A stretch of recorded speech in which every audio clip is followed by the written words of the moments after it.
अस्सलाम वालेकुम वरहमतुल्लाह dear students, उम्मीद है आप लोग खैरियत से होंगे और आप लोगों का रमज़ान अच्छा गुजर रहा होगा। हमारा इस लास्ट वीक के अंदर यानी जो एतकाफ़ वाला वीक है, हमारी ऑनलाइन क्लासेस यूनिवर्सिटी ने फ़ैसला किया है, तो हम कोशिश करेंगे कि जिस हद तक बेहतर से बेहतर अंदाज में आपके लिए लेक्चर तैयार कर सकें और आपको समझाया जा सके।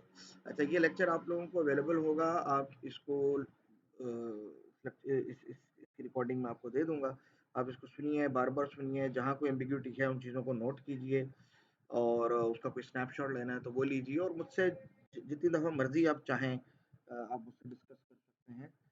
ऑनलाइन भी जो हमारे सेशंस हैं तो उसमें भी आप मुझसे क्वेश्चन कर सकते हैं और अगर बाद में आप इसकी रिकॉर्डिंग सुन रहे हैं तो उस वक्त भी आप मुझसे किसी तरह का भी क्वेश्चन कर सकते हैं। जो टॉपिक है हमारा वो है फंक्शन, आर्गुमेंट्स एंड ओवरलोडिंग।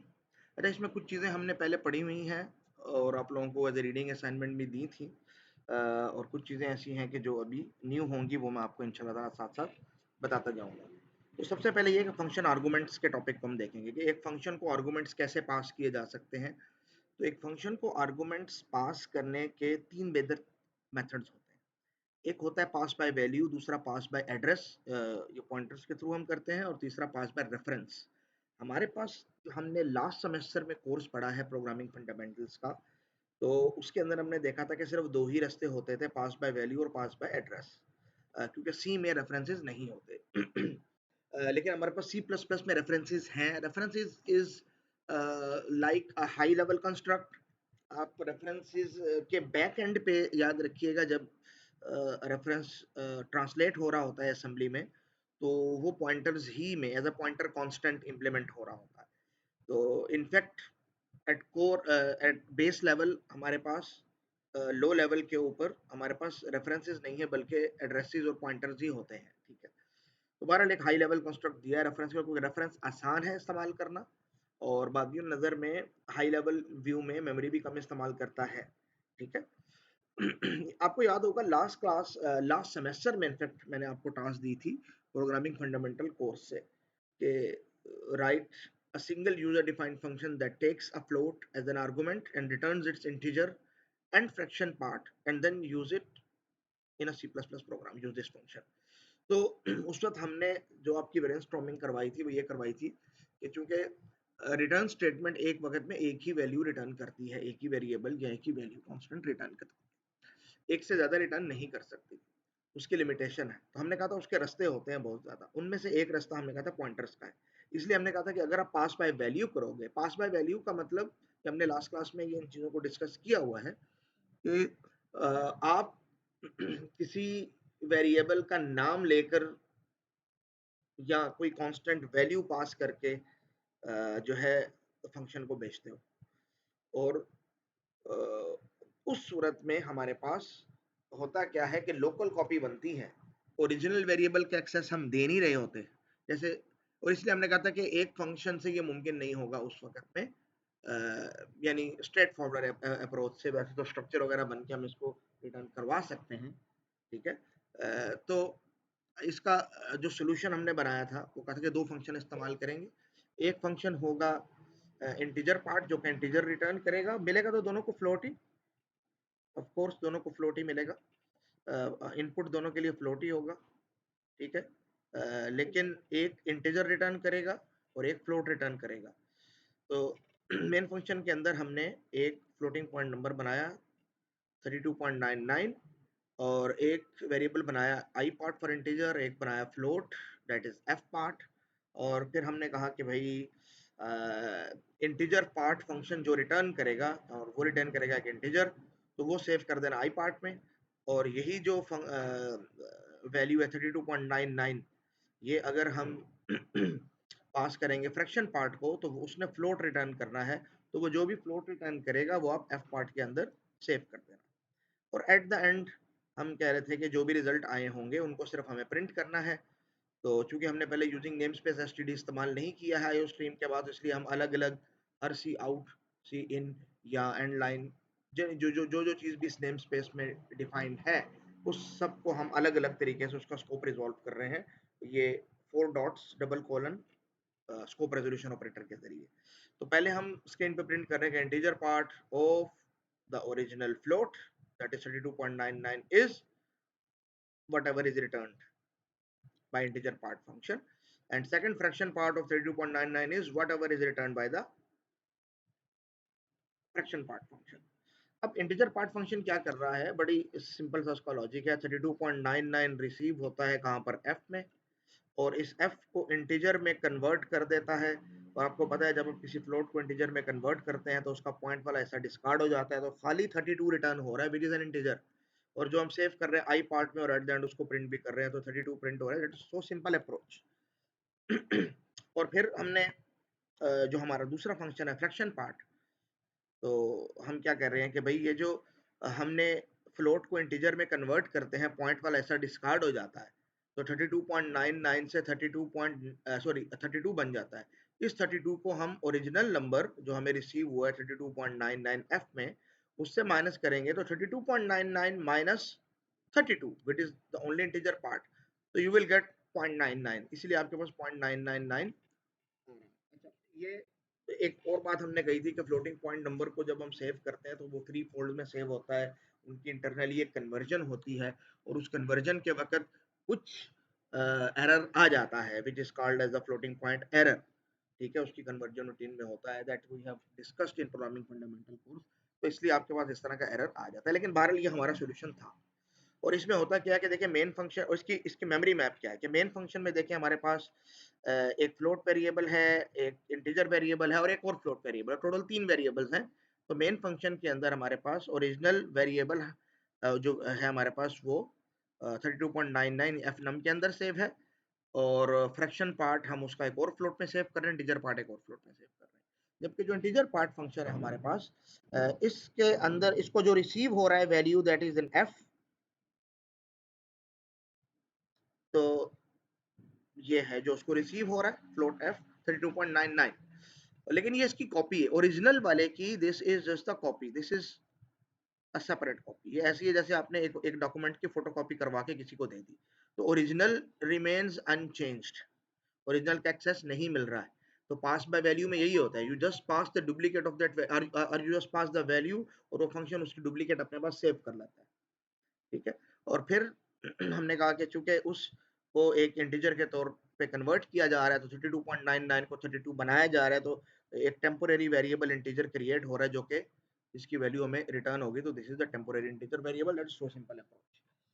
जबकि फ्रैक्शन पार्ट वाले फंक्शन के अंदर क्या है कि आपको ओरिजिनल वेरिएबल की कॉपी फ्लोट एफ में रिसीव हो रही है, दैट इज द कॉपी 32.99, और उसके बाद आप एक टेम्पोरेरी तौर पे उसको इंटीजर में कन्वर्ट कर रहे हो, so you need a temporary integer variable which saves 32, that is the integer value of 32.99।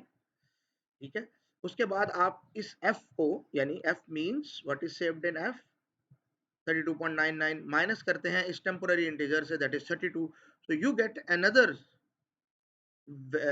value 32.0। ठीक है, तो you get 32.0। अच्छा, ये सॉरी, ये थोड़ी सी गलती होगी मुझसे, 32.0 आई नहीं, उसकी वजह ये है कि f is a float and integer of f is an integer, और फ्लोट और इंटीजर का आपस में सब्ट्रैक्शन नहीं, अरिथमेटिक नहीं हो सकता। तो इंटीजर को अपने आप को आप समझो अपना स्टैंडर्ड अबव करना है, इसको अपने आप को कन्वर्ट करना है एक फ्लोट में। तो ये जो टेम्पोरेरी वेरिएबल था इंटीजर 32, ये बनाया इसलिए कि इसका पॉइंट वाला ऐसा डिस्कार्ड हो जाए, लेकिन चूंकि ये 32.99 से माइनस नहीं हो सकता क्योंकि ये फ्लोट है और ये इंटीजर है, इस वजह से हम इस 32 को टेम्पोरेली एक फ्लोट में कन्वर्ट कर रहे हैं, और ये इंटरनली हो रहा होता है, ये हमें नहीं खुद से करना होता, ये इम्प्लिसिटली हो रहा होता है। और उसके बाद जब उनको माइनस करते हैं तो उनका रिजल्ट अगेन किसी टेम्पोरेरी वेरिएबल में आता है 0.99, और वो रिटर्न हो रहा है। तो ये वाला काम हमने पिछले सेमेस्टर में किया हुआ, so this is just a revision. ठीक है, ये कोई नई चीज नहीं सिखा रहे हैं आप। ये तो था बिट टू फंक्शंस, और पिछले ही सेमेस्टर में आपको हमने कहा था कि हम इसको एक फंक्शन के जरिए भी कर सकते हैं, and that is through pointer arguments, यानी एड्रेस आर्गुमेंट्स। तो that is in fact a pointer parameter, आप कह सकते हैं इसे, if you know the difference between arguments and parameter. तो ये प्रोग्राम आपके सामने सी प्लस प्लस का है, ये वक्ती तौर पे गलती से सी का आ गया है प्रोग्राम। बहरहाल you know the difference between printf and cout, तो इसमें मुझे इतना ज़्यादा परेशान होने की ज़रूरत नहीं है। तो अब हमने कहा था कि हम इसको एक ही फंक्शन के ज़रिए कर सकते हैं, डिवाइड फ्रैक्शन पार्ट, यही फंक्शन फ्रैक्शन पार्ट को अलग-अलग कर देगा, ठीक है? लेकिन हम इसमें पॉइंटर इस्तेमाल करेंगे। तो ओरिजिनल जो नंबर है दैट इज़ 32.99, लेकिन हम इसको दो और वेरिएबल्स का एक्सेस देंगे थ्रू पॉइंटर, इसीलिए हमने यहाँ पे स्टार लिखा हुआ।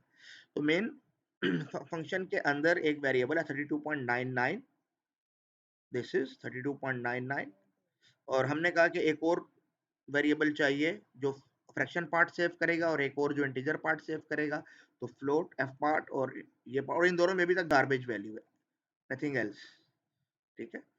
और फिर हमने कहा कि फ्रैक्शन पार्ट को कॉल करें।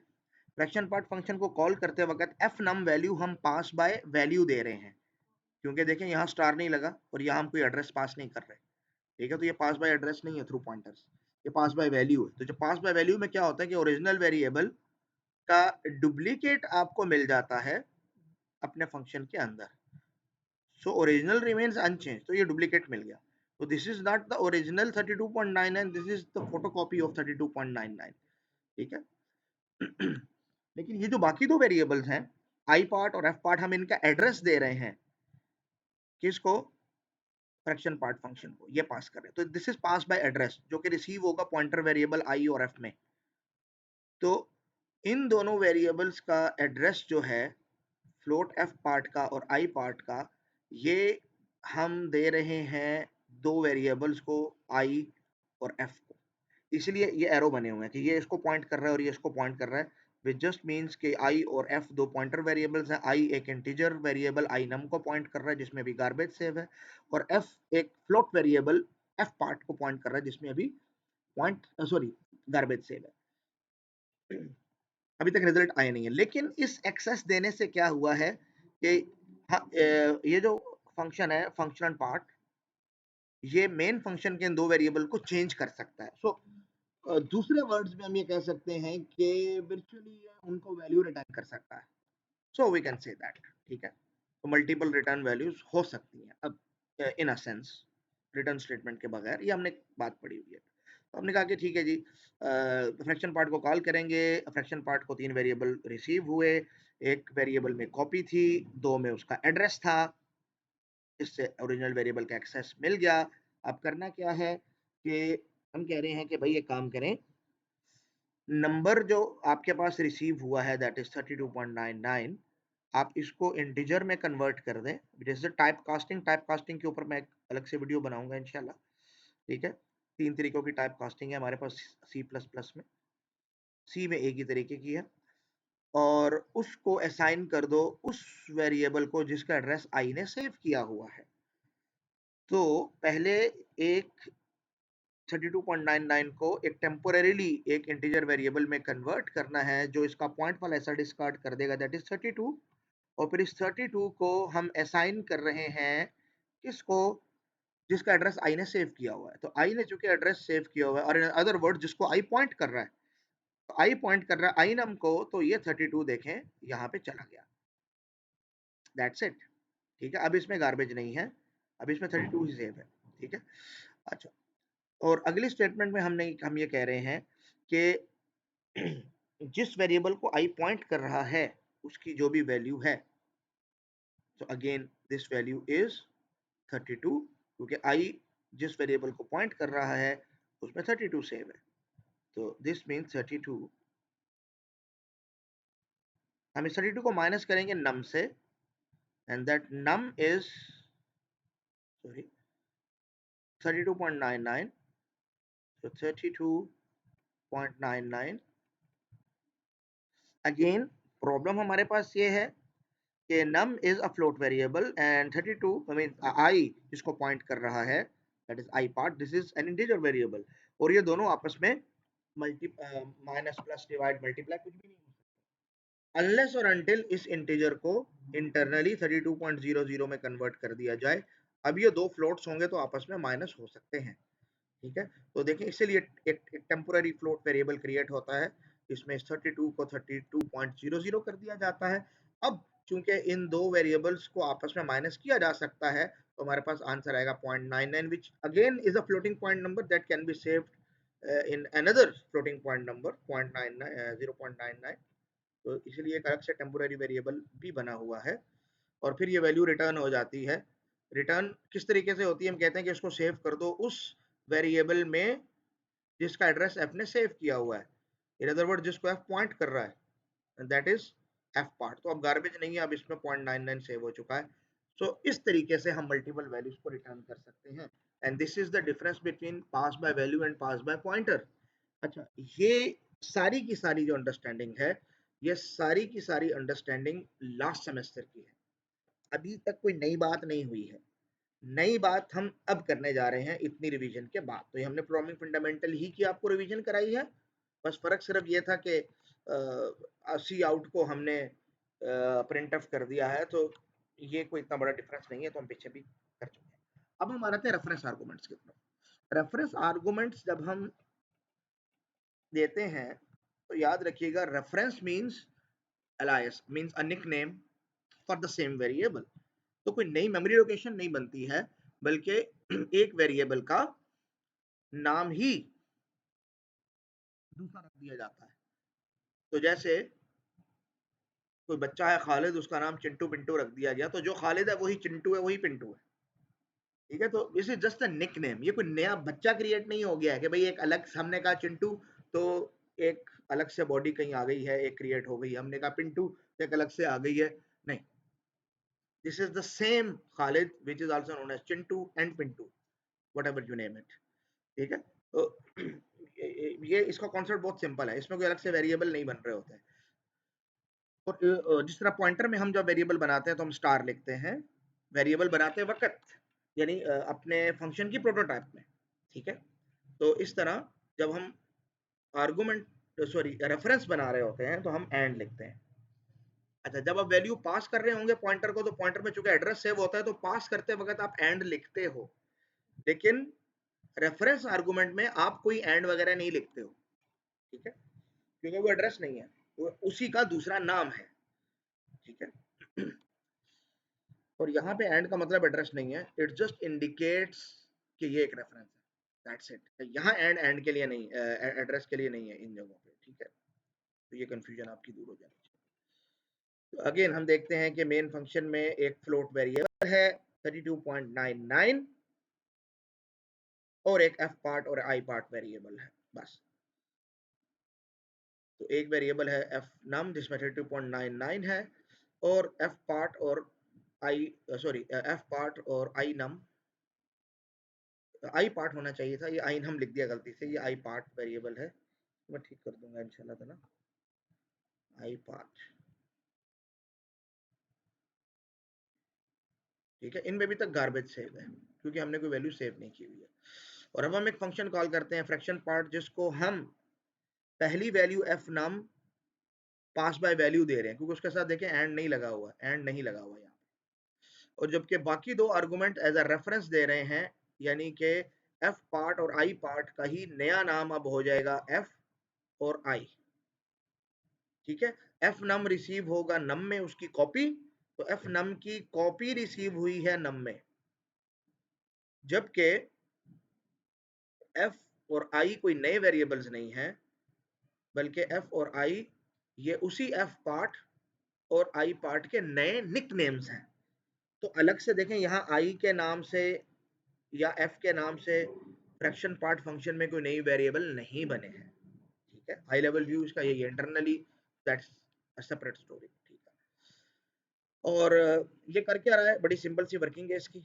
ये कह रहे हैं जी इंटीजर को सॉरी नंबर को इंटीजर में कन्वर्ट करो, तो एक टेम्पोररी वेरिएबल बनेगा, नंबर को इंटीजर में हम कन्वर्ट कर रहे हैं, this is a temporary variable, जिससे इसका पॉइंट वाला हिस्सा डिस्कार्ड हो जाएगा, यहाँ नहीं, इफेक्ट यहाँ डिस्कार्ड हो जाएगा, यहाँ तो वो रहेगा। ठीक है, और फिर हम उसको असाइन कर देंगे आई को। अब देखें, इधर ही बैठे बैठे फ्रैक्शन पार्ट फंक्शन में हमने आई को एक्सेस किया और 32 इसको असाइन कर दिया, तो this is like returning a value. ठीक है, और फिर हमने कहा कि भाई इसी आई को नंबर से माइनस कर दो।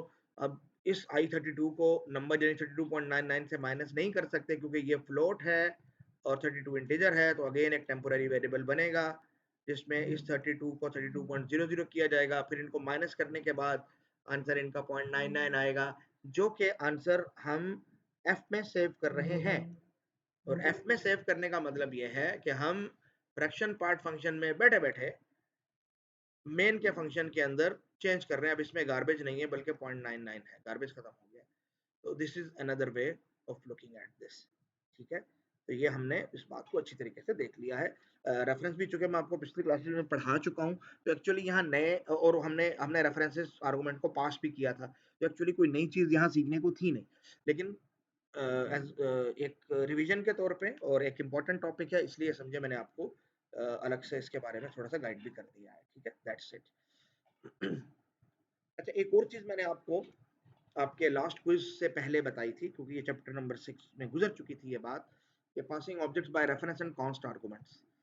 और उसकी एक बड़ी ज़बरदस्त किस्म की मिसाल है, एग्जांपल मेरी अपनी है फिलहाल, ये उसको ज़बरदस्त कहना अपने मियाँ मिट्ठू अपने मुँह मियाँ मिट्ठू बनना होगा, तो इतनी ज़बरदस्त नहीं है, समझे, बस समझने के लिए काफ़ी है, इस तरह से ज़्यादा मुनासिब है। ठीक है, देखिए ये फ़र्क बताने के लिए कि रेफरेंस आर्गुमेंट्स में और नॉर्मल पास बाय वैल्यू में फ़र्क क्या है, और कहाँ हमें ये जो बात दिखी हमने कॉन्स्ट आर्गुमेंट्स की ज़रूरत पड़ सकती है, कहाँ पड़ सकती है, तो उसका एक छोटा सा आइडिया देख लीजिए। देखिए हमारे पास एक क्लास है, उस क्लास का नाम है एग्जाम्पल। क्लास को मैंने ब्लू कलर में लिखा है, और उसके जो उस क्लास की मैं डायग्राम बना लेता हूँ, यूएमएल डायग्राम बना लेता हूँ। ठीक है, तो क्लास की यूएमएल डायग्राम ये है, ऊपर लिखा है क्लास, और इसके अंदर प्राइवेट डाटा एक ही है, इसमें प्राइवेट नहीं भी लिखा तो बाय डिफॉल्ट हर चीज प्राइवेट होती है, that is value and which is an integer. और पब्लिकली हमारे पास 4 फंक्शंस अवेलेबल हैं, जिसमें एक तो एग्जाम्पल के नाम ही से है, एग्जाम्पल, जो कि कंस्ट्रक्टर है। दूसरा प्रिंट वैल्यू है, तो आप यहाँ पे लिख लें, ये हमारे पास समझे एक तरह का गेटर फंक्शन है। तीसरा हमारे पास सेट वैल्यू है, जो कि सेटर फंक्शन है, और एक गेट वैल्यू है, जो कि गेटर फंक्शन है। इनकी वर्किंग बड़ी सिंपल है। कंस्ट्रक्टर इनिशियलाइज करता है, कंस्ट्रक्टर ये पैरामीटराइज्ड है, यानी वेरिएबल बनाते वक्त, इस क्लास के ऑब्जेक्ट बनाते वक्त, इंस्टेंस बनाते वक्त यूजर जो भी वैल्यू देगा ये उसको असाइन कर देगा इनिशियलाइजर लिस्ट के जरिए इस वेरिएबल को। That is so simple concept. ठीक है, तो इसलिए देखिए मेन फंक्शन में जब हमने ये वेरिएबल बनाया, एग्जाम्पल क्लास का इंस्टेंस बनाया E1 और E2, तो हम साथ उसको वैल्यू दे रहे हैं 4, दोनों को हम 4 वैल्यू दे रहे हैं। ठीक है, तो मेन फंक्शन की इस लाइन से क्या होगा कि मेन फंक्शन में 2 वेरिएबल बन जाएंगे, एक का नाम E1 होगा, E1 में एक ही डाटा मेंबर है, दैट इज वैल्यू, ये प्राइवेट डाटा मेंबर है, and that value is equal to 4, क्योंकि हमने 4 वैल्यू दे दी है। और दूसरा क्या होगा E2, तो इसको भी हमने 4 ही वैल्यू पास की है, तो हमारे पास वैल्यू वेरिएबल में 4 ही सेव हो जाएगा इसमें भी, क्योंकि हमने दोनों जगह 4 पास किया। ठीक है, आगे हम अगली लाइन में E1 और E2 के लिए प्रिंट मेथड को कॉल कर रहे हैं, प्रिंट वैल्यू को, जो सिंपली क्या कर रहा है, प्रिंट कर रहा है value is what ever that value is. ठीक है, जो भी वैल्यू सेव होगी इसके अंदर, तो चूंकि वैल्यू 4 सेव है, तो E1 dot print value means कि E1 के लिए वैल्यू प्रिंट करो, तो हमारे पास स्क्रीन पे 4, यही 4 लिखा हुआ आएगा। तो आउटपुट हमारे पास क्या बनेगा कि वैल्यू इज 4, और E2 dot print value, E2 में भी वैल्यू में 4 ही सेव है, तो अगेन आउटपुट यही आएगा कि वैल्यू इज 4।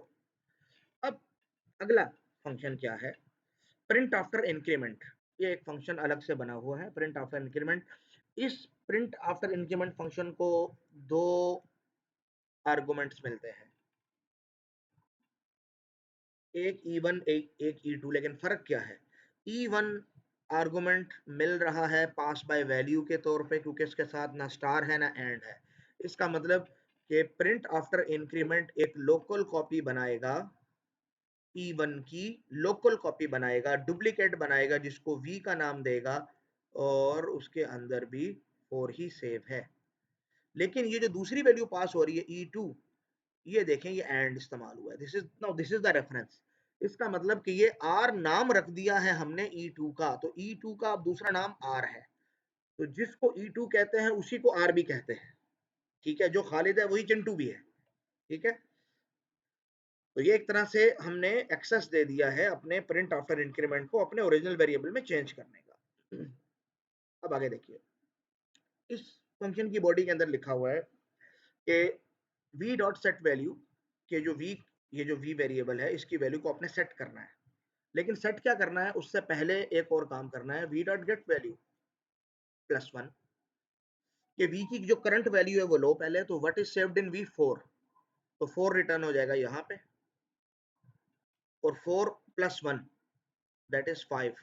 तो ये 5 वाली वैल्यू हम सेट करना चाह रहे हैं v की, तो v की वैल्यू क्या हो जाएगी, 5 हो जाएगी, इंक्रीमेंट हो गई। यही काम हम कर रहे हैं आर के साथ भी, लेकिन आर डुप्लीकेट कॉपी नहीं है E1 की, are is same as E2। तो इसका मतलब जब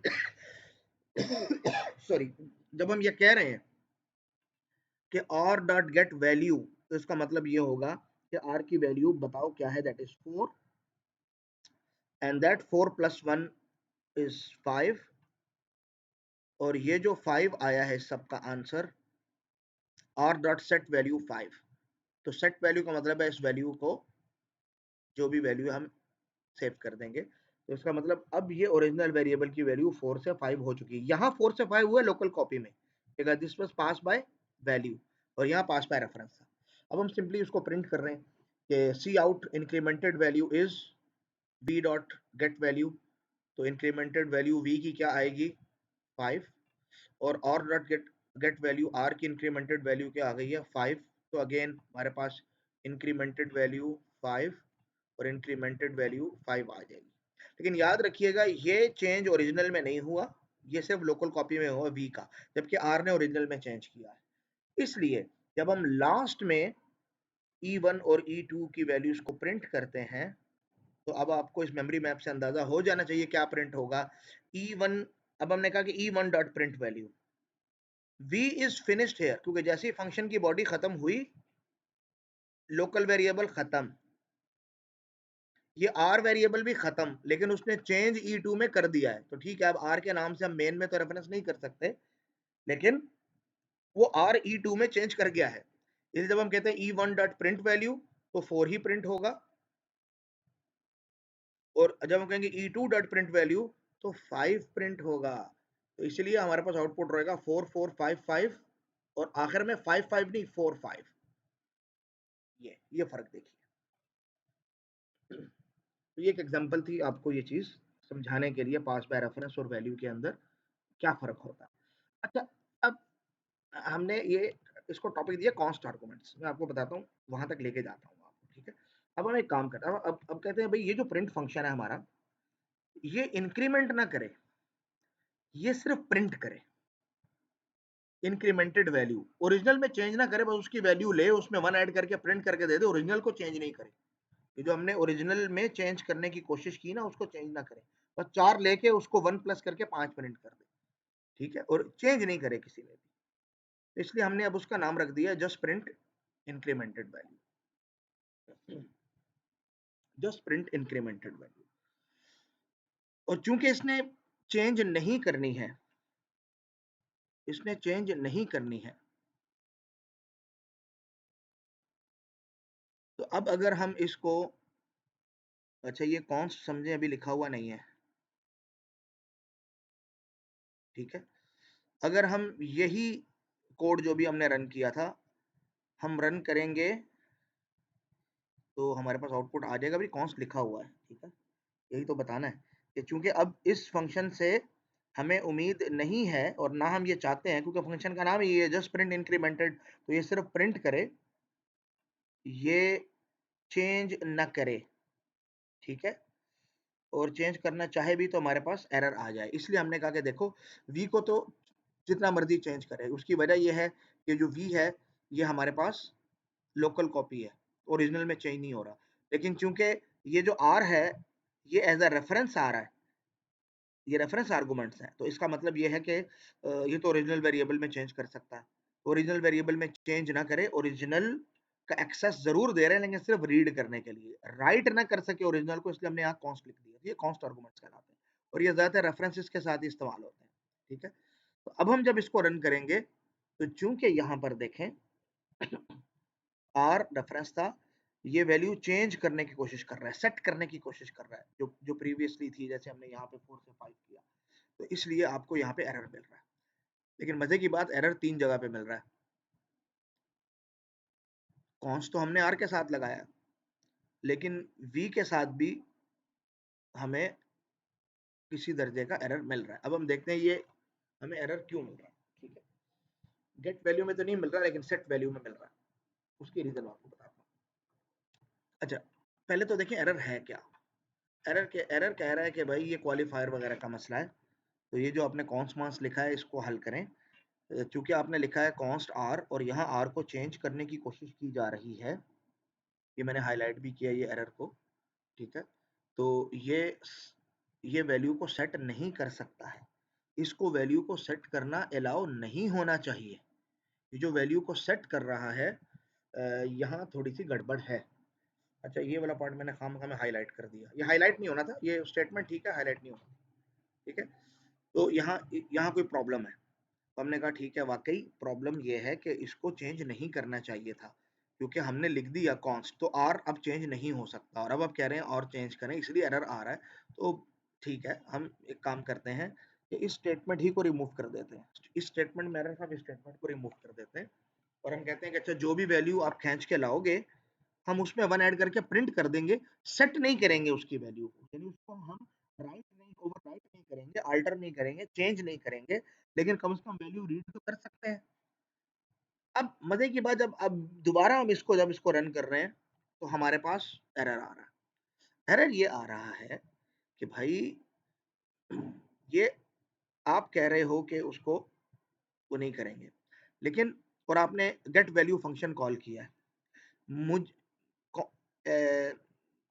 जस्ट प्रिंट इंक्रीमेंटेड फंक्शन को कैसे पता चलेगा कि आपका गेट वैल्यू फंक्शन, ये तो नाम है ना, नाम तो आप एबीसी फंक्शन कुछ भी दे सकते हो, तो नामों से तो उसको पहचान नहीं होती, नाम से तो हम ह्यूमन इंटेलिजेंट है। ठीक है, लेकिन आप इसके कोड में आप फंक्शन को नाम दे दें गेट वैल्यू और आप इस पे वैल्यू प्रिंट कर दें, तो आपको किसी किस्म का एरर नहीं मिलता है। इसलिए वो कह रहा है कि भाई मुझे कैसे पता चलेगा कि ये गेट वैल्यू फंक्शन जो है ये वैल्यू चेंज करता भी है कि नहीं करता। तो क्योंकि मुझे आपकी क्लास की इंटरनल डिटेल्स नहीं पता,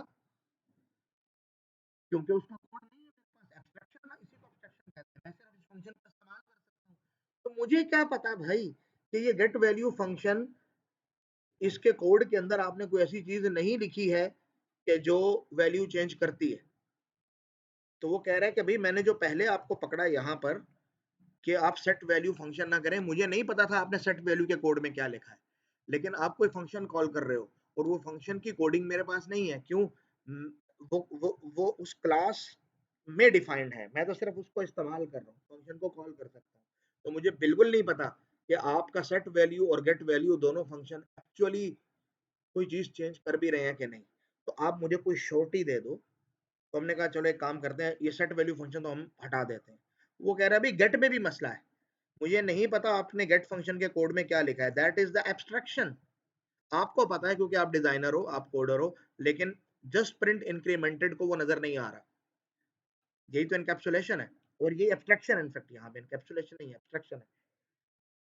तो कह रहे हैं भाई मैं रिस्क नहीं ले सकता कि आपने कहा इसको चेंज नहीं करना और मैं कोई ऐसा फंक्शन कॉल कर लूं जिसकी बॉडी में आपने कुछ चेंज किया हो जो मुझे दिख नहीं रही है, इम्प्लीमेंटेशन डिटेल्स मुझसे हिडन है। तो मुझे कोई श्योरिटी दो। वो श्योरिटी देने के लिए हम क्या करेंगे, हम इस गेट वैल्यू फंक्शन के साथ कांस्टेंट करेंगे। तो ये है हमारे सिक्योरिटी चेक्स जो हमें गलती करने से बचाते हैं। जब हमने ये लिख दिया कि गेट वैल्यू फंक्शन एक कॉन्स्ट फंक्शन है, तो कहता है बस जी ठीक है, अब मेरी जिम्मेदारी खत्म, क्योंकि आपने कह दिया वो कॉन्स्ट फंक्शन है। अब अगर कॉन्स्ट फंक्शन में आपने कोई चीज चेंज करने की कोशिश की तो वो तो आपको खुद ही एरर दे देगा, वो आप जानो और आपकी क्लास की बला जाने। क्योंकि आपने कह दिया वो कॉन्स्ट फंक्शन है, तो मैं इसको एक्सेप्ट करूंगा। अब मैं आपको वैल्यू प्रिंट करके दूंगा, अब वैल्यू मुझे ये प्रिंट करके देना है। तो ये कॉस्ट हम अपने सिक्योरिटी चेक्स के लिए लगाते हैं कि जिस वेरिएबल को हमने चेंज नहीं करना है वो चेंज ना हो पाए, चाहे उसका एक्सेस दे दिया गया हो हमें एज अ रेफरेंस। तो ये एक बड़ा पावरफुल फीचर है। ठीक है, आई होप कि ये आपको भी क्लियर हुआ होगा। ठीक है, थोड़ा सा कम्प्लेक्स है लेकिन आप इस वीडियो को 1 2 3 दफा देखोगे तो आपको बात समझ में आ जाएगी इंशाल्लाह ताला। ठीक है, नेक्स्ट आगे चलते हैं। Function overloading. अच्छा, फंक्शन ओवरलोडिंग एक्चुअली हमने पढ़ लिया है। ऑपरेटर ओवरलोडिंग भी एक्चुअली फंक्शन ओवरलोडिंग है, क्योंकि ऑपरेटर भी एक फंक्शन होता है जिसको हम ऊप में मेथड्स कह रहे होते हैं। तो हमने देखा कि हम 2 3 तरह के कंस्ट्रक्टर लिख सकते हैं, और एक पिछले क्विज में भी आपने ये किया, हमने इसको बड़ी डिटेल से पढ़ा, पैरामीटराइज्ड और नॉन पैरामीटराइज्ड और पैरामीटराइज्ड में भी सिंगल पैरामीटर या 2 पैरामीटर, हमने 2 3 तरह के कंस्ट्रक्टर बनाए थे। तो आपको पता है कि आप एक ही नाम से कई फंक्शन बना सकते हो, लेकिन सिर्फ कंस्ट्रक्टर नहीं, दूसरे फंक्शन भी बना सकते हो। तो नीड आपको पता है कि क्या होती है। एक मिसाल आपके सामने हम यहाँ भी पेश कर रहे हैं। देखिए, एक सिंपल सा प्रोग्राम है जिसके अंदर मेन फंक्शन में 2 इंटीजर वेरिएबल्स हैं, 2 फ्लोट वेरिएबल्स हैं और 2 डबल वेरिएबल्स हैं। जब आप किसी पॉइंट वाले वेरिएबल के साथ f लगाते हैं तो इट मीन्स आप उसको फ्लोट कह रहे हैं। अगर आप f नहीं लगाते तो बाय डिफॉल्ट ये उसको डबल ही कंसिडर करता है। ये भी हमने बात प्रोग्रामिंग फंडामेंटल में पढ़ ली है। और फिर आपने एक फंक्शन कॉल किया है प्रिंट सम, और आप कह रहे हैं कि उसको 2 इंटीजर्स आर्गुमेंट के तौर पे मिलेंगे, और जैसे ही उसको 2 इंटीजर आर्गुमेंट के तौर पे मिलेंगे ये उनको सम करके प्रिंट कर देगा। हम पहली दफ़ा उसे 2 इंटीजर दे रहे हैं, मज़े की बात हम अगली दफ़ा उसे 2 फ्लोट दे रहे हैं, और उससे अगली दफ़ा उसे 2 डबल दे रहे हैं। उससे हो क्या रहा है कि जब वो 5 और जब हम उसको 2 इंटीजर दे रहे हैं तो 5 और 3 को ऐड कर रहा है, तो 5 और 3 तो इंटीजर में रिसीव हो सकता है, तो 8 आंसर आ रहा है हमारे पास, दैट्स इट, आंसर सही है हमारा। लेकिन जब हम उसको फ्लोट या डबल दे रहे हैं तो 5.6 जब रिसीव हो रहा है इंटीजर वेरिएबल में तो वो 0.6 डिस्कार्ड हो रहा है, क्योंकि इंटीजर में पॉइंट नहीं आ सकता, और 3.4 का 0.4 भी डिस्कार्ड हो रहा है। तो इस वजह से आंसर हमारे पास 8 ही आ रहा है, जो कि आना नहीं चाहिए। हमारे पास आंसर आना चाहिए 9, बिकॉज 5.6 प्लस 3.4 इज एक्चुअली 9। तो उसके लिए एक हमारे पास ये है कि हम इसी तरह के, और ये देखें आपके पास एरर्स भी आ रहे हैं, एरर नहीं, सॉरी, वार्निंग आ रही है। एरर इसलिए नहीं आ रहा है कि प्रोग्राम आपका रन हो रहा है, लेकिन वार्निंग आ रही है कि भाई ये फ्लोट को आप जो है पास कर रहे हो, हालांकि आपने लिखा हुआ था कि 2 इंटीजर मिलेंगे। तो मैं गलती तो नहीं कहूँगा इसे कि ये कंपाइलेशन एरर है, लेकिन भाई वार्निंग दे रहा हूँ क्योंकि आपके आंसर इससे गलत आ सकते हैं, और आपने देखा आपके आंसर गलत आए हैं। तो आप इस मामले को ज़रा हैंडल कर लो। ठीक है, तो ये 4 एरर इसलिए दिए कि आपने 2 फ्लोट दिए थे, एफ नम 1 और एफ नम 2। तो ये एक एरर इसके लिए, एक इसके लिए, और एक, और चूंकि 2 फ्लोट्स पास किए थे तो दोनों के लिए एरर दे रहा है। ये इसलिए लिख रहा है कि float for converting one of this, ये पहले वाले का, और फिर कन्वर्टिंग टू ऑफ दिस, और ये दूसरे वाले का एरर। जब हमने 2 डबल वैल्यूज दी तो इनका पहली दफा भी मैं उसको इंटीजर में कन्वर्ट कर रहा हूँ, पहले डबल को और दूसरे डबल को भी मैं इंटीजर में कन्वर्ट कर रहा हूँ, टोटल 4 वार्निंग। तो हमने कहा ठीक है, हम इस मसले का हल अपनाते हैं। अब फंक्शन ओवरलोडिंग की जरूरत पड़ेगी। हम आर्गुमेंट्स की टाइप, अच्छा, फंक्शन ओवरलोडिंग कई तरीके से हम अचीव कर सकते हैं, जिसमें एक तरीका है डिफरेंट टाइप ऑफ आर्गुमेंट्स, कि फंक्शन का नाम सेम रहे, फंक्शन का नाम देखें सेम है, लेकिन हमने आर्गुमेंट्स की टाइप डिफरेंट कर दी है। हमने इंटीजर के बजाय अब लिख दिया फ्लोट लिख दिया। ठीक है, तो जब हमने ये लिख दिया तो हमने कहा ठीक है, अब तो मसला हल हो जाना चाहिए, लेकिन हमारे पास एरर आ रहा है। एरर इसलिए आ रहा है कि वो कह रहा है, देखें इशू ये है कि आपने लिख दिया एक फंक्शन इंटीजर के लिए, वो तो यहाँ रन हो जाएगा। दूसरा फंक्शन हम लिखा फ्लोट के लिए, फ्लोट वाले को भी कोई मसला नहीं है, लेकिन ये डबल वाले को एम्बिग्विटी है। एम्बिग्विटी ये है कि डबल वाला, देखिए फ्लोट वाला का मसला तो हल हुआ कि फ्लोट वाला इसको कॉल करेगा क्योंकि इसकी डेफिनेशन में फ्लोट है। ठीक है, और इंटीजर वाला इसको कॉल करेगा। डबल वाला कह रहा है कि पहले मुझे एम्बिग्विटी नहीं थी पिछले केस में, क्योंकि फंक्शन एक ही था, तो मैंने कन्वर्जन कर ली, पॉइंट लॉस हो गए, कोई मसला नहीं, लेकिन आंसर आया। यहाँ पर मुझे एम्बिग्विटी ये है कि भाई मैं किसको कॉल करूं, मैं फ्लोट वाले को कॉल करूं या इंटीजर वाले को कॉल करूं। आपने मुझे कंफ्यूज कर दिया, और जब आप मुझे कंफ्यूज कर देंगे तो मैं आपको एरर दूंगा, इसलिए मुझे नहीं समझ आ रहा, इसलिए उसने लिखा एम्बिग्विटी लिखा है। देखो एरर वो आपको बताता है किस तरह का एरर है।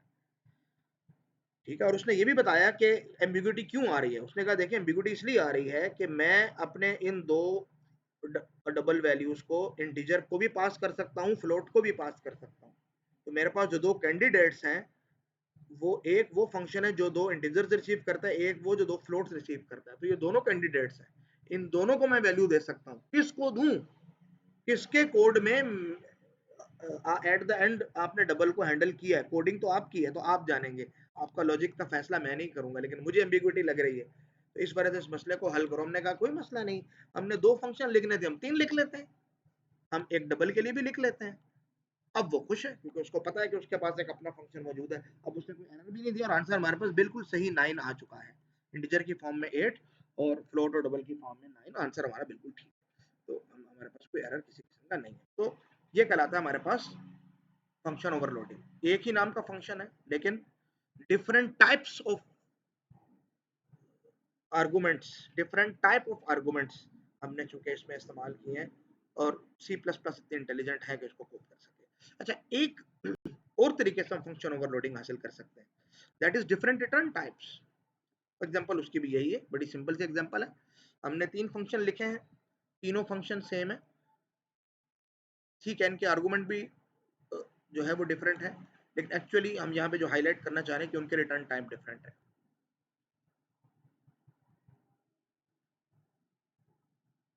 तो आप इसको इस्तेमाल कर सकते हैं, बिल्कुल इस तरीके से भी हो सकता है। अच्छा, इसमें ये याद रखिएगा कि ऐसा हो सकता है कि आर्गुमेंट सेम टाइप के हों, लेकिन सिर्फ टाइप अलग अलग हो, रिटर्न टाइप, तो तब भी ये चलता है। और एक्चुअली मुझे वही करना चाहिए था, लेकिन ठीक है, मैंने आपको इशारा दे दिया उसकी तरफ।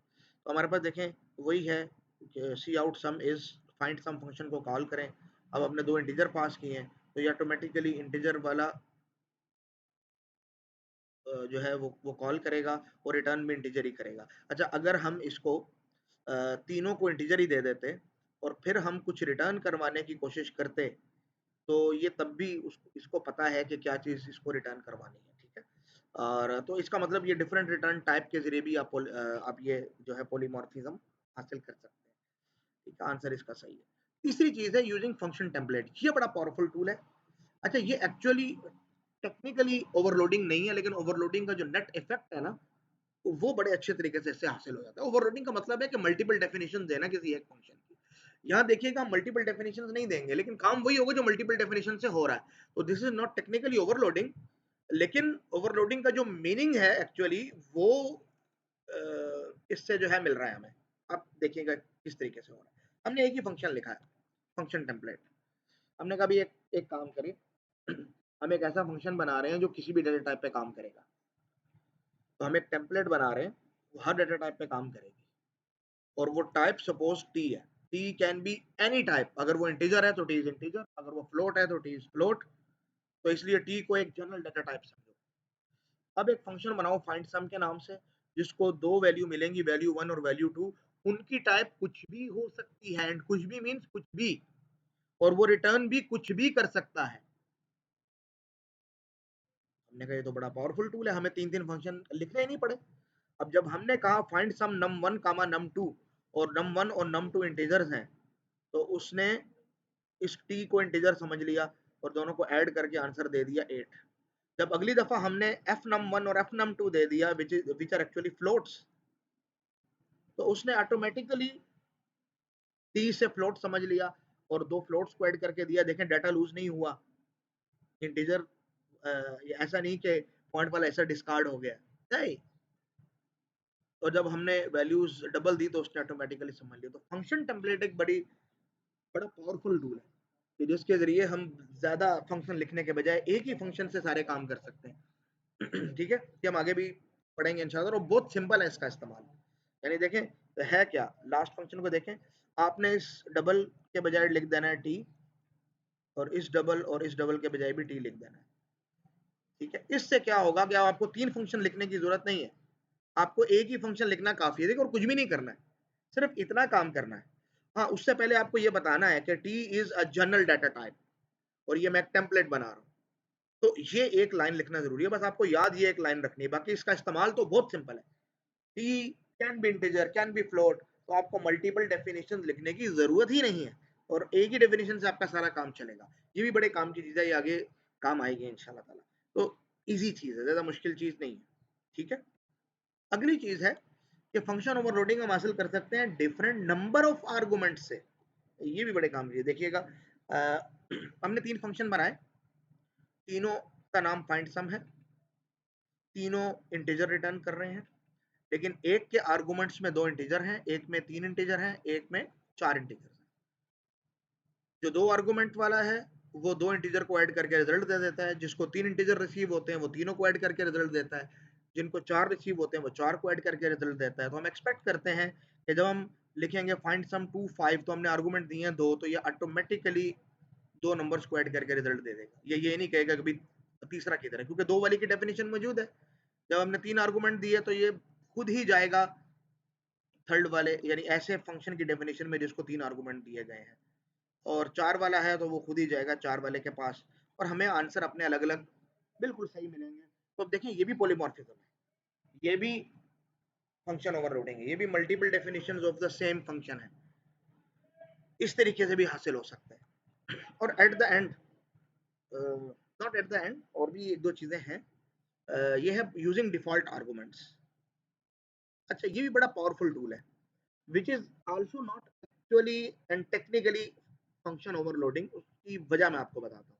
ओवरलोडिंग का मतलब है एक ही चीज की कई डेफिनेशन देना। जैसे हमने 3 डेफिनेशन दी, डेफिनेशन नंबर 1, 2 और 3।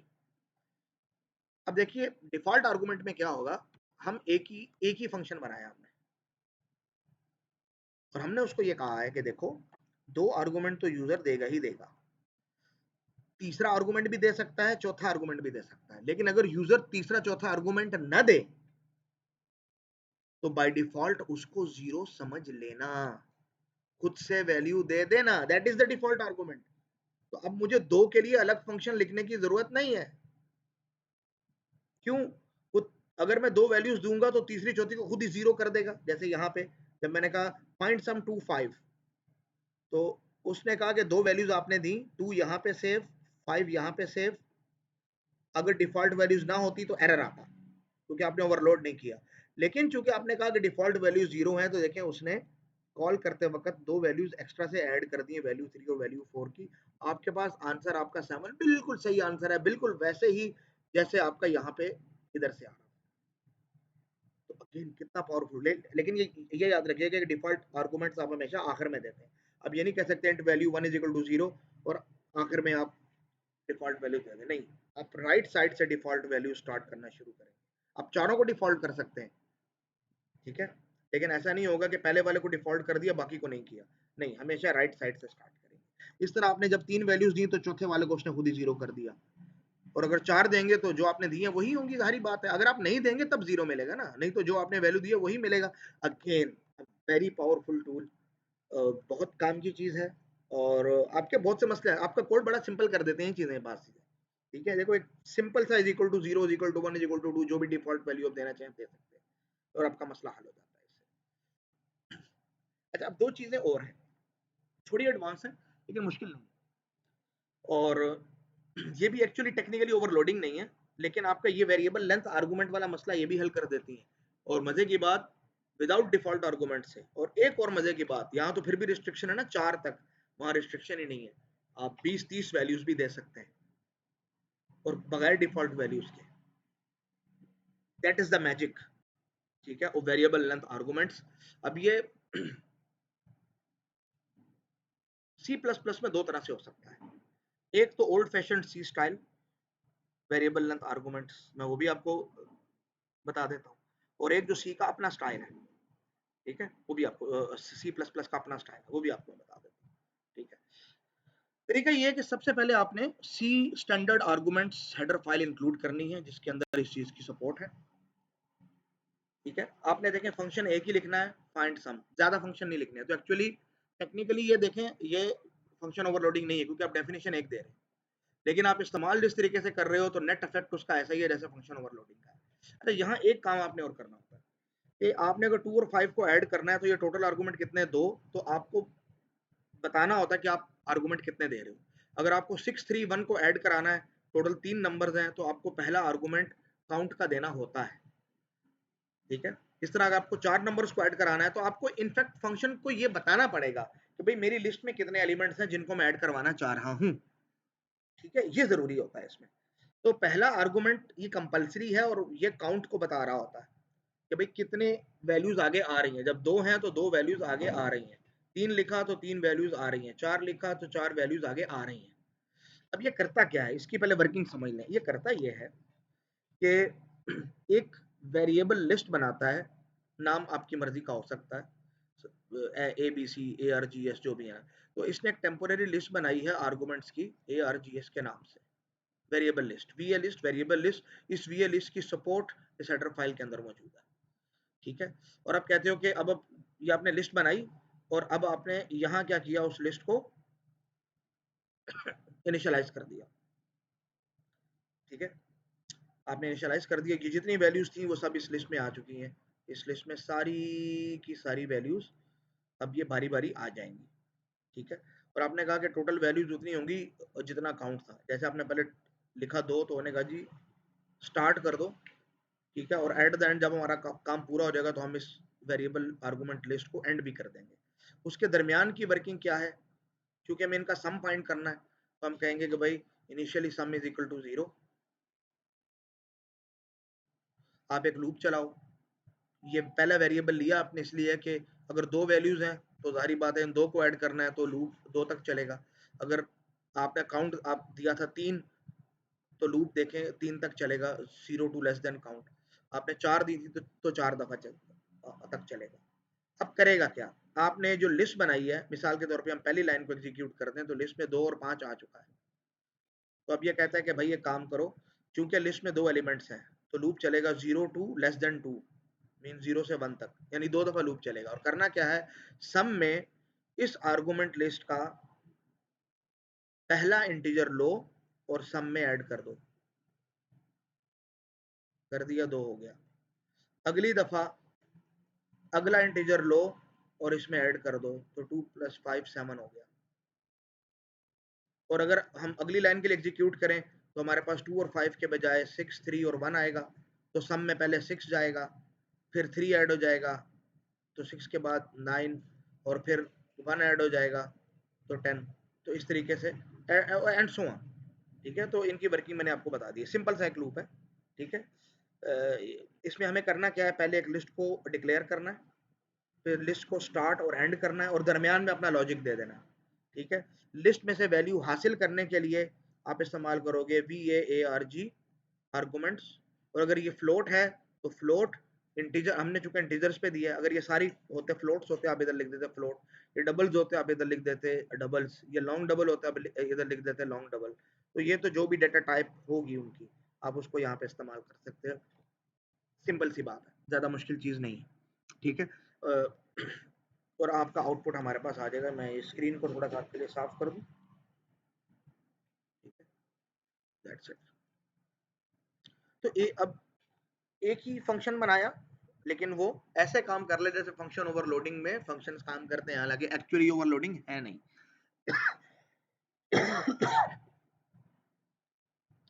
एक प्रॉब्लम है इसके साथ। प्रॉब्लम ये है कि अगर आप इसी प्रोग्राम में कुछ इस तरह से डेटा दे देंगे, डेटा टाइप्स को मिक्स कर देंगे। ये याद रखिए कि एक वक्त में ना एक ही डेटा टाइप को एक्सेप्ट करता है। या तो लिस्ट में सब इंटीजर्स होने चाहिए, या सब फ्लोट्स होने चाहिए, या सब डबल्स होने चाहिए, या सब लॉन्ग डबल्स होने चाहिए। अगर आपने कहीं मिक्सअप कर दिया, जैसे एक आपने दिया 3 which is an integer, 6.0 that's a double, 3.1f that's a float, और 1 that is an integer। अच्छा, ये पहले वाले का तो खैर है, क्योंकि पहले वाला तो हमेशा इंटीजर रहेगा, दैट इज काउंट। लेकिन बाकी लिस्ट की डेटा टाइप सेम होनी चाहिए, क्योंकि अगर सेम नहीं होगी वो उसको एज एन इंटीजर ट्रीट करने की कोशिश करेगा, जो हो नहीं पाएगा, तो आपके पास एरर्स आएंगे। एरर्स आएंगे आपके पास लॉजिकल किस्म के। ठीक है, यानी ये आपको कोई कंपाइलेशन एरर नहीं देगा, लेकिन वार्निंग शार्निंग हो सकता है कोई दे दे, लेकिन एक्चुअली ये रिजल्ट ठीक नहीं आएगा। तो ये इसकी लिमिटेशन भी है कि इसमें डेटा टाइप सेम होने चाहिए।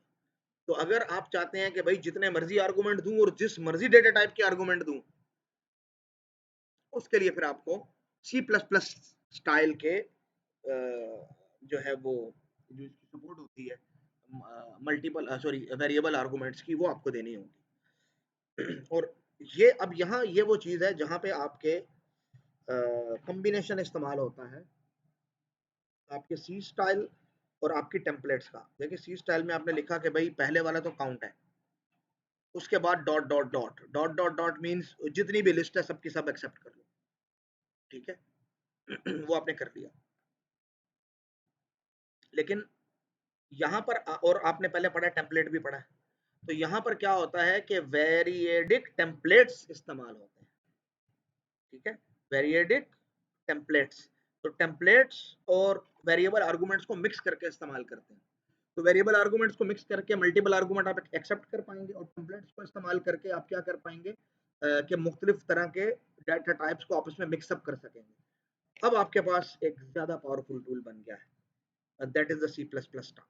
देख लीजिए उसको। अच्छा, दिखने में प्रोग्राम आपको बड़ा लग रहा है, लेकिन एक्चुअली ये इतना मुश्किल है नहीं। तो याद रखिएगा ये सी प्लस प्लस वर्जन 11 यानी C11 जो स्टैंडर्ड था उसके और उसके बाद से अवेलेबल है, उससे पहले अवेलेबल नहीं है। इसलिए मेरे पास भी ये सी फ्री पर रन नहीं हो रहा था, लेकिन ऑनलाइन कंपाइलर पे रन हो रहा है।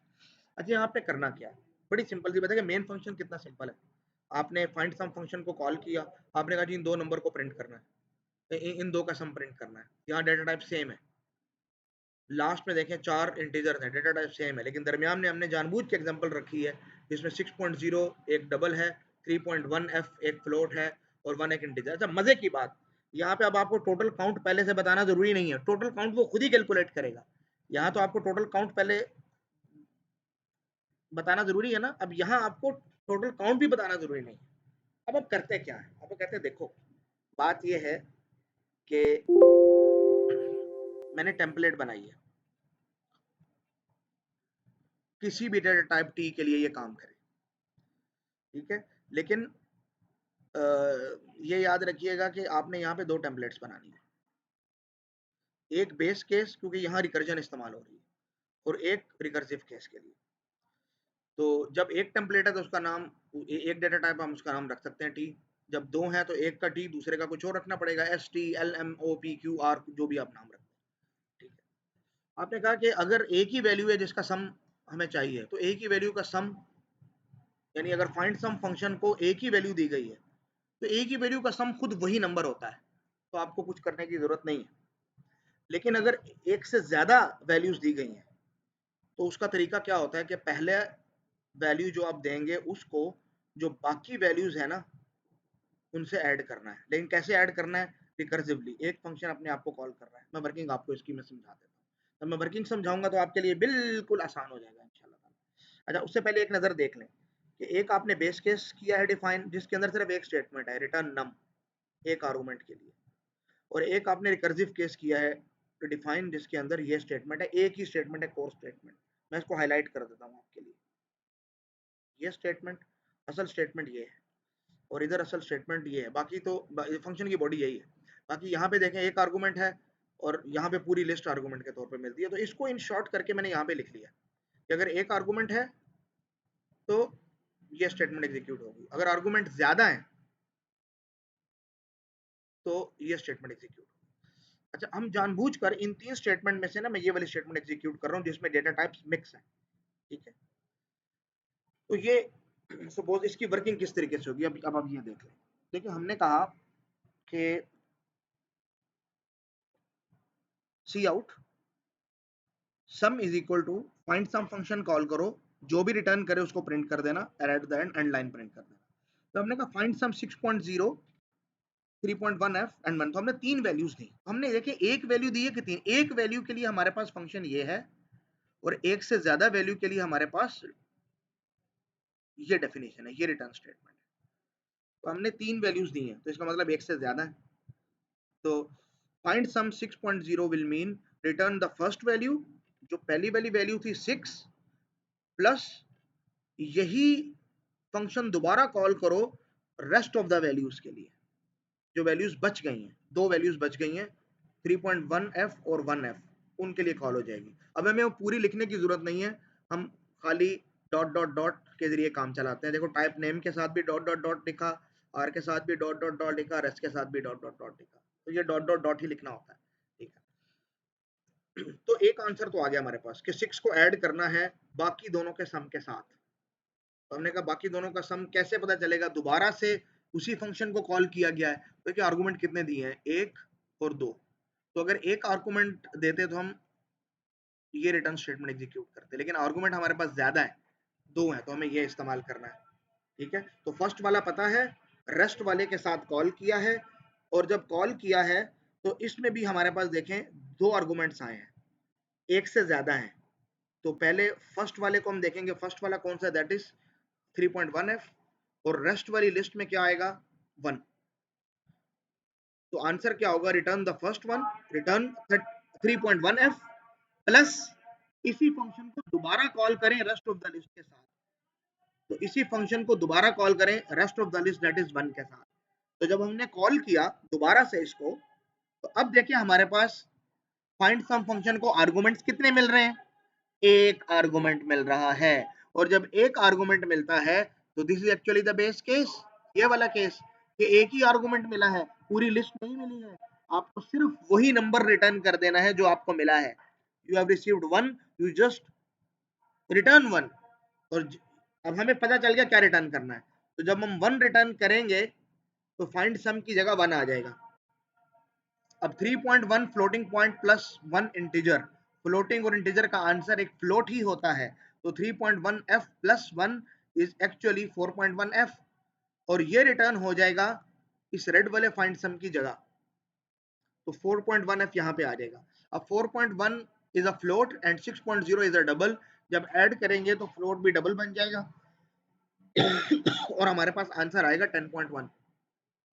ये 10.1 रिटर्न होगा जहां पे कॉल हुआ था। तो फाइंड सम ने सारा एडिशन कर लिया और स्क्रीन पे एट द एंड यही 10.1 प्रिंट हो जाएगा। ठीक है, तो ये जानबूझकर एग्जांपल मैंने वो दी जिसमें डेटा टाइप मिक्स थे, ताकि अब ये देखें कि वो मिक्स डेटा टाइप को किस तरीके से ट्रीट कर सकता है। देखें सबके लिए पीएफ का नॉलेज जरूरी था जितना हमने पढ़ा, और इसमें ये भी आपने देखा कि हम किस तरीके से बड़ा इंटेलिजेंटली एडवांस फीचर्स को इस्तेमाल करते हुए C++ के देख सकते हैं। अच्छा, इन द फर्स्ट को अगर आपको किसी चीज़ में कोई कंफ्यूजन हो तो याद रखिएगा, आप एक वीडियो को दूसरी दफ़ा देखें, फिर तीसरी दफ़ा देखें, फिर चौथी दफ़ा देखें, फिर पांचवी दफ़ा देखें, इंशाल्लाह आपको बात समझ में आने लग जाएगी। और जो जो चीज़ कही गई आप उसको खुद से कोड करें। ठीक है, कॉपी पेस्ट वगैरह वाला काम मत कीजिएगा, आप उसको खुद से लिखिएगा, कोड कीजिएगा, आपको अपनी गलतियां नजर आएंगी, आपको सीखने का मौका मिलेगा। ये बड़ी पावरफुल फीचर्स हैं जो आज हमने डिस्कस कर लिए हैं, बहुत इंपॉर्टेंट फीचर्स हैं। और मैं इंशाल्लाह इसी क्लास के बाद मैं ये 24 घंटे का टाइम दे रहा हूँ आपको, ताकि आप अपनी मर्जी से, आधी रात को कोई बंदा उठ के पढ़ता है उस वक्त पढ़ ले, फजर के बाद कोई पढ़ता है फजर के बाद पढ़ ले, अभी उसका मूड हो रहा है अपना लेक्चर देखने का अभी देख ले, लेकिन भाई जब भी लेक्चर देख ले 24 घंटे के अंदर अंदर आपने ये लेक्चर देखना अपनी मर्जी के टाइम पे। ठीक है, तो इसी वो बच्चे जो किसी वजह से ऑनलाइन नहीं हो सकते, बिजली का मसला था, इंटरनेट का इशू था, उस वक्त अवेलेबल नहीं था, घर में नहीं थे, तो भाई किसी वक्त मैनेज करके 24 घंटे के अंदर इस वीडियो को देख लेना। इससे फायदा क्या हो जाएगा आप लोगों को कि अपनी मर्जी के टाइम पे देख लोगे, एक दफा देख लोगे, दो दफा देख लोगे, तीन दफा देख लोगे, कोई भी प्रॉब्लम हुई मुझसे डिस्कस कर लोगे, तो इंशाल्लाह ताला मैं आपको गाइड कर दूंगा इन्हीं 24 घंटों के अंदर।